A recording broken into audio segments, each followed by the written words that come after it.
الحمد لله نحمده ونصلي على رسول الكريم.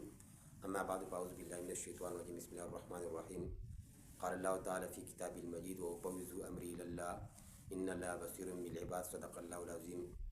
زما د وی ورسکتونکو ناظرین السلام علیکم ورحمۃ اللہ وبرکاتہ. زمونږ نن بحث او د یوې اهم ترینې موضوع متعلق دی چې هغه وظیفه ده او دغه وظیفه ده پکاره چې دا په خپله هم یاد کړو او دا د نورو ملګرو سره څه کړو دا مخکې شیر کړو انشاءالله تعالی. الله رب العالمین به موږ د دې په وجه باندې د دې وظیفې په وجه باندې به الله رب العالمین زموږ لپاره ډېر خیر موږ ته راکړي.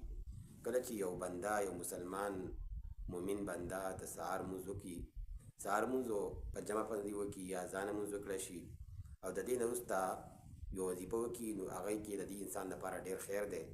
هغه دا ده چې ګوره دا مؤمن دا بنده انسان چې کومه دی نو دا د ورځې چې کم کارونه کوي نو الله تعالی به ستا دا ټول کارونه کې څه کوي، په دې کې برکت واچوي. الله رب العالمین به ستا ټول کارونه داسې کې دا برابر کړي. کله چې د سهار د لمانځه نه وروسته فرض وکړی شي او د سهار لمانځه نه وروسته دا الفاظ قرآن مجید کې الله تعالی ذکر کړي دي، وافوض امري الی الله ان الله بصیر بالعباد. دغه الفاظ دا وظیفه کې 23 بار 23 کرته 3 شپېرې د قرنګ دا ولولي. نو د دې معنی دا ده چې وافوض امري الی الله، زه خپل کارونه سپارم چاته؟ الله تعالی ته.